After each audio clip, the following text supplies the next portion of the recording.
So we'll be speaking about SaaS management, so software as a service management, and why is it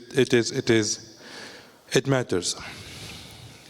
So there is a huge topic, an important topic, with cloud actually, or the concept of the cloud and the solution as a service. That the cloud brings a technical solution, but also an economical or a business solution. So the purpose of the cloud is mainly to reduce IT investment with the help of technology and so trying to adjust the customer needs on so the solution on the customer need. Yeah.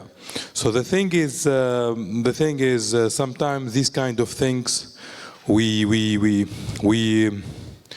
say we miss, or we don't have enough overview to miss some key figures or KPIs, and we found out that at the end of the day, so the cloud consumption much higher, more expensive than like the legacy technology. So for that, there are solutions that monitors this usage. And Mr. Belahasen will be talking about one of the most promising solutions. Great, thank you, Ziad. So let's directly start. It's about the importance of SaaS management, why this makes sense. So in principle, companies are going cloud. We heard a lot about that. It has clearly logical reasons. It's the tendency, and it's not a tendency, it's a reality. So moving from CapEx to OpEx approach, limiting the initial investment. In principle, companies want to pay as you go, and especially also to pay what they need. That's at the end of the day the opinion, the idea behind it, and the whole keeping flexibility and giving scalability. So you can scale up once you need resources. It's easy to scale up. There are technologically lot of solutions so that you can scale up directly once you have the need. But it's also important to know that scaling down is probably also an important subject. So it's not only about scaling up, but scaling down is also relevant. It makes life easy. So you go to a managed solution. You go to a secure solution where partners take care of that. Updates are done automatically, are maintained. This is especially for the software as a service. So we are now in the SaaS layer. So the message is focusing about the SaaS layer, even though I believe the main concept and the main idea applies for PaaS, applies for EIS. So at the end, it's the same story. But specifically, when you go for software as a service, at the end of the day, you just want to focus on your business. And in principle, you expect that the rest is done. And then you have the advantages, especially the financial, but not only the financial advantages. So this is the reason why companies go for that. But there are nevertheless a couple of challenges. So one of those is indeed the cost. One of the key reasons. So here what Gartner says around 30% of the subscription services spendings are lost. So are really wasted. And so for me, this sounds really a huge number. I was wondering, so if you hear 30% is really wasted, it's a huge number, but what we are seeing, it makes sense. That figure is right. So when Gartner, when they say something, that they have figures behind it, they have studies, and we can confirm that that figure. As example, Microsoft 365 cost increased by more than 20% in 2022, further 10% cost increase in 2023. So it's becoming pretty expensive exercise. So that's why here we have the concept of FinOps. So the financial part of the operations of the cloud. So the word was not existing a couple of years ago. We see here in the search of the word how it increased the last couple of years. So many people, even in the IT area, never heard about that word a couple of years ago. So the financial part is a key part. It's a chance, but at the same time is a challenge. We have the carbon footprint, the ESG. Digital technology is impacting the environment is becoming a serious factor. So increasing by 200% 2025, already contributing to 4% of the global emissions, and especially in Europe, in France, in Germany, Lieferkettengesetz, but I think probably in Italy it's the same thing, probably everywhere in Europe there are now laws which are enforcing the green part, which are enforcing, controlling the carbon footprint and the emissions. So green IT is becoming a key part of the management of the cloud process, and something that at the end of the day you have in Europe you must take care of. Maybe in other countries in other regions is a choice, but in Europe it's really a must. Next, security and vulnerability. So shadow IT, if you don't take care of your environment, if you don't check what is happening there, who is storing what, where, how, who has accesses, then there is a risk of having step-by-step a complete shadow IT. Through that, you increase your attack surface, and we have, according to Forbes, it's like 20% of the cyber attacks were caused by the shadow IT. It's under control, attack the service, so hackers just need a door to enter, and then by side movements, they find how to proceed accordingly. GDPR, ISO 27001, so compliance is a subject. So you go to cloud to simplify that, but at the end of the day, you need tools or you have to take care of that. And last but not least, people and processes. You have to have the right teams, the right people with the right competencies, following the technology, following its development, handling your processes, having the analytics to see what you are buying, is it being used or not? So all these challenges need to be addressed. So that's why we need the so-called SaaS management platforms, or SMP. So it's a workhorse for overburdened IT teams for discovering, managing, and securing the SaaS. So discovering, because sometimes really companies are not aware. They have the solution, they have the application running, but they are not really aware how is it being used, what's the situation there, what's the license situation there. So discovering is the first step, then to manage it, to get the best out of it, and also to secure it, because always you have to do things. Even if the platforms are ready, there are many functionalities, but there are several settings that you have at the end of the day to understand and to take care of. So looking more in detail about that, so we have the discovery to understand the abuse, the application use to understand the cost, managing the application configuration policies, optimizing cost and entitlement. So cost is really a critical issue there. Then trying to automate the administration, the orchestration, the enabling, the return of invest, the insights. As said, you are buying an application to get the best out of it, and especially protection, data and identity, compliance. So here, Gartner says by 2027, organizations that are not using such platforms will be 5 times more susceptible to cyber attacks. And why? It's simply because there are things there, but they are not doing them. So mainly due to misconfiguration. So you have to know how to handle the platforms and how to secure them. So from a C level, what are the advantages of such approach? At the end, cost saving. You get the higher return on invest. Green ops, which is becoming a necessity. Risk mitigation in security and governance. Operational efficiency, because those tools help you to get to these targets, and then you are able to make decision based on data, based on analysis, and to know what are you using, what you should increase, what you should decrease, and how to handle the platform. So at the end, it's about budget, security, and also a peace of mind, that you can really focus on your business and you get the maximum out of this. So here, showcase what we, as the Datahorizon, we are doing. We developed a solution for cost saving and green, not only, but will come also, it includes the governance and security part. And we are specialized in the Microsoft 365 environment.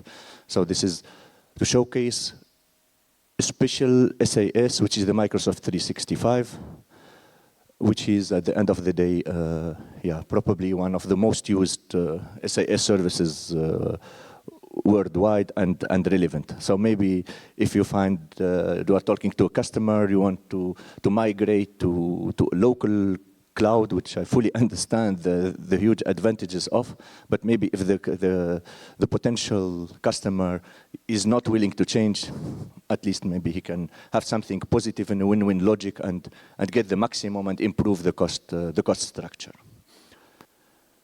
So here with Teams Fox, what we address are the questions of return of invest, then specifically the license cost reduction. So we address the cost reduction as one key point.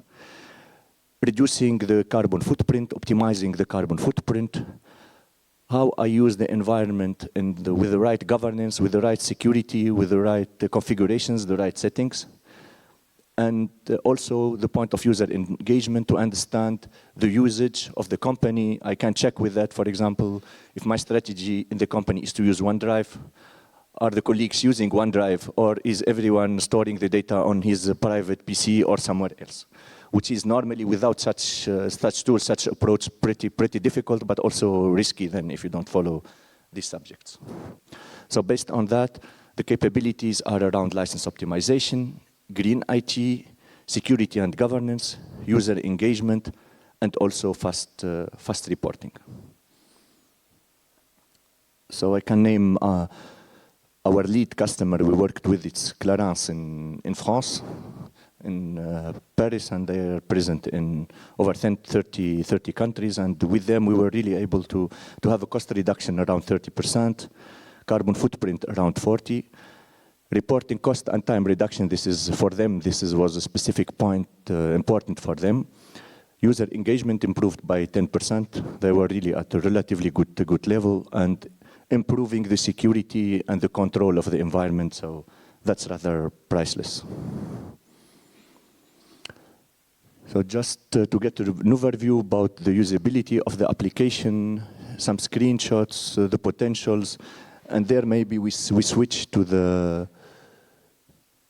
maybe to the demo there. So I would share my screen.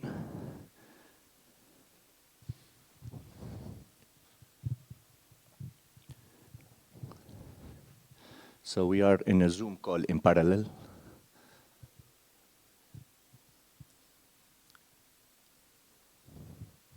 So I think it's more interesting to have a look at the live demonstration rather than showing some slides.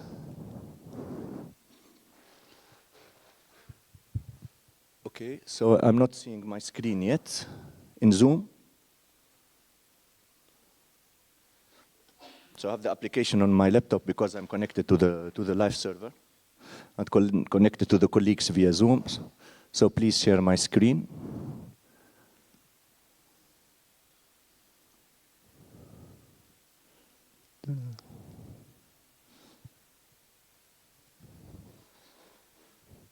So I continue.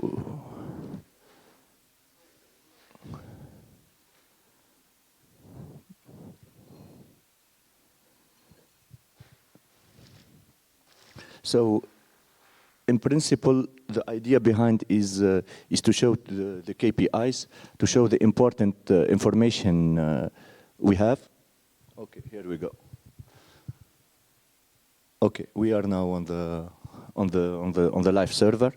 So here we have an overview about the saving potentials. So here in this case we are talking about like 481,000 euro saving potential.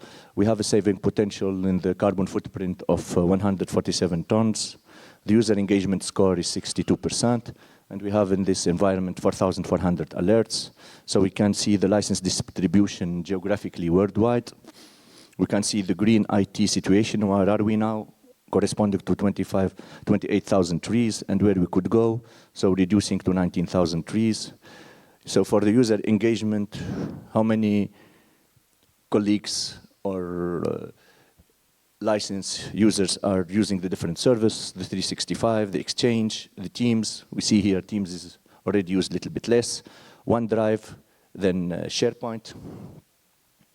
Then we have for the governance part, the alerts. In this organization, they are mainly Teams alerts, followed by 365, and lower number of OneDrive and green OneDrive and Exchange alerts. So this is the overview, and then we can have a look at the whole more specifically. So license-wise, based on the discovery, we can find out what the environment, so in the HR tenant, how many licenses are purchased, how many licenses are assigned, how many are unassigned licenses, inactive accounts, disabled accounts, and based on that, we can have a look at the cost. So in a case for over around 14,000, or here in this case, rather about 12,000 theoretically team members, we are rather paying like 3 million euros a year. So we can see the development of the licenses, the license assignment, the activity ratio per country, and then even more interesting is then to look at the saving potentials, which are in this case license freeing and license right sizing. License freeing means we check which licenses, for example, are in active accounts, which licenses are unassigned, which licenses correspond to disabled accounts, and through this we can then take direct measures.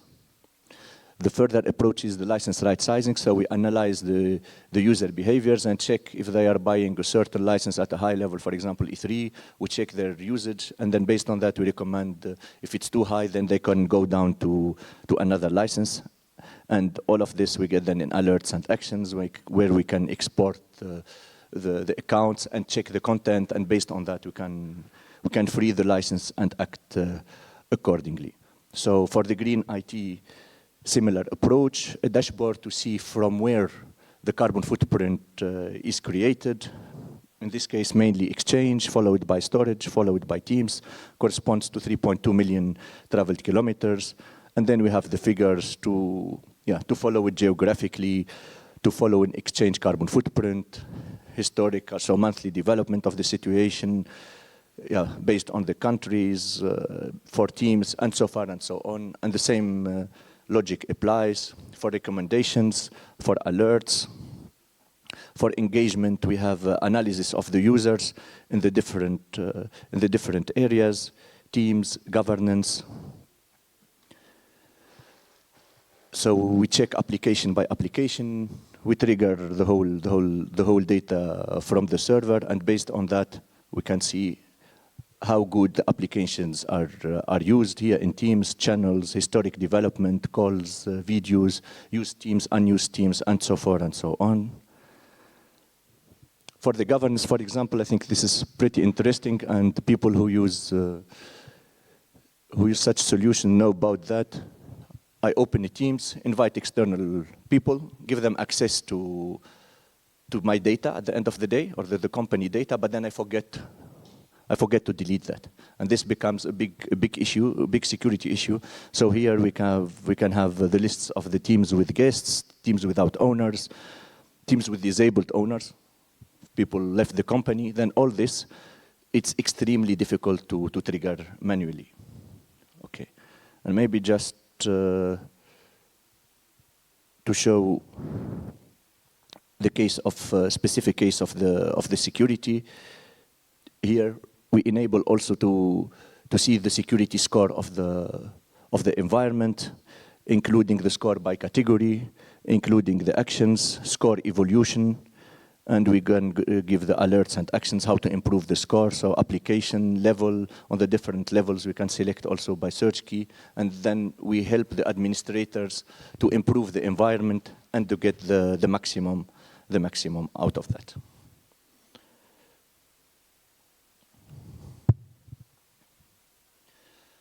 Okay, so I just wanted to go to this slide. Okay, so to summarize,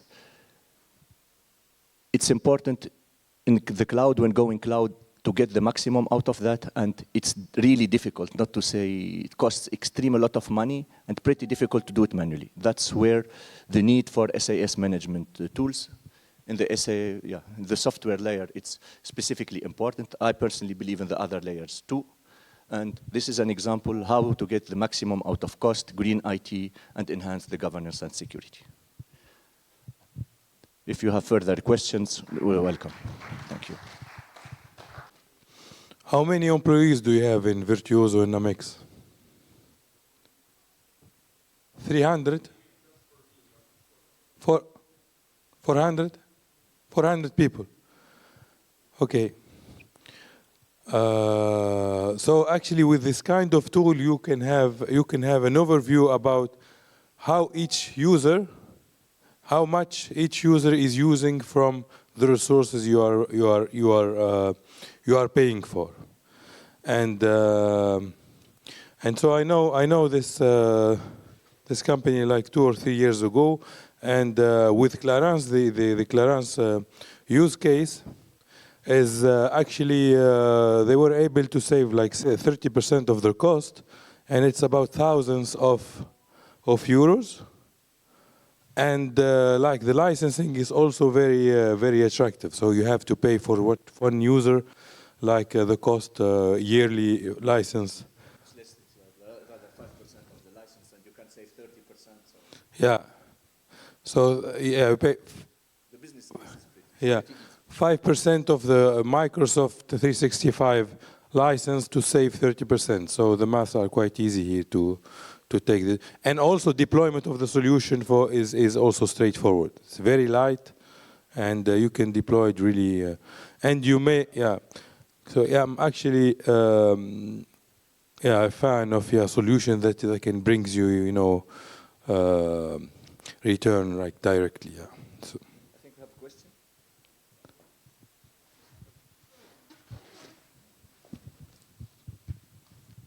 Please, Mr. Just one more microphone maybe for you. So just a question. When you I don't know, I drive a diesel, I pay access for the I don't know, for the fuel and for the government. So when I drive electric car, just I have I pay less for the government. It's there are some wise ideas here, and a little bit stupid, but still about the IT green. So who is I don't know, who should pay this access? Let's say, for example, everybody use lots of apps. You, me, everybody. Some apps are not green. Let's say, yes. Let's say like this. For example, OneDrive, let's say, is green. Facebook is not green. Let's say. And somebody need to pay for this access for the government, yeah? So we pay, I don't know, some amount of money, for the, I don't know, virtual transaction. Yeah, yeah. So government gets this money, and we believe in invest in, I don't know, in nature, let's say. And the question is, in that ideal environment where everybody is responsible, but somebody is not responsible, who should pay these fees, end user, who use not IT green apps, or these not IT green companies? Yeah, I think it's a regulation issue. So I know, so in Germany and I think in Europe there are rules now and discussions. There are rules in place. There are discussions also ongoing. At the end of the day, for the companies, and therefore at the end of the day, the people, to pay for the green part. So sort of contribution. You are either green or you pay more. So that's a complete industry now growing also towards greenwashing. It's a complete industry growing now. But I think each one at least should do his best, to reduce his carbon footprint, especially the subjects we are talking about are not only good for the environment, but also good for the own portemonnaie. So at the end, you save, it's good for the environment, you save money, you reduce your security risk. So I think it's clear that each one who can do that should do that.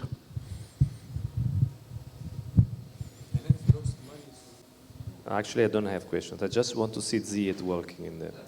That's great. No, I'm kidding.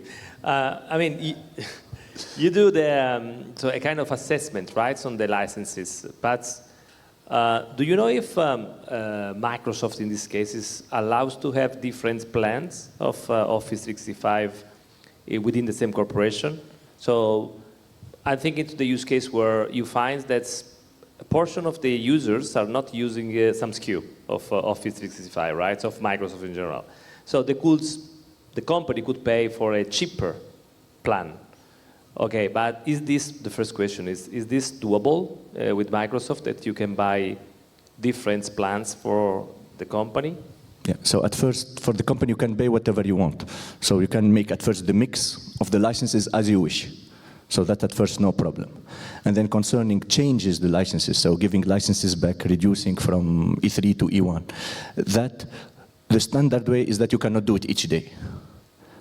But normally, each year, so either the contracts are normally 1 year, respectively, even long contracts, they have 1 year payment term or so anniversary. At that time, you can change your licenses. Got it. And are your targets more end users or partners that are implementing? Very good question. So we are targeting both, and to be even more transparent, we are targeting more partners than companies, because we believe it's easier for partners because they know the companies, they have a good relationship to them. It's much easier than that we contact them and tell them, okay, here, try our solutions. But especially partners who are working on consulting and cloud and IT, it's easier for them, to do something good for their customers, and it's a win-win logic. Last question. I'm Italian, I do a lot of questions. Then, have you already thought to do also this spending for Azure?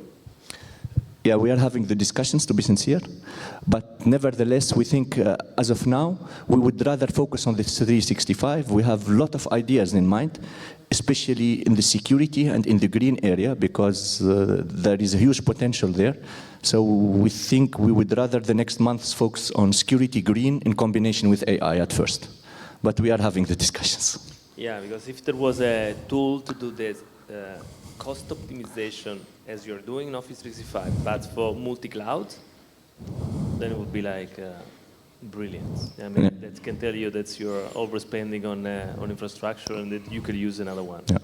Yeah. So our strategy is to focus on a solution, which is pretty important, if we want it or not, and then, to make it as good as possible.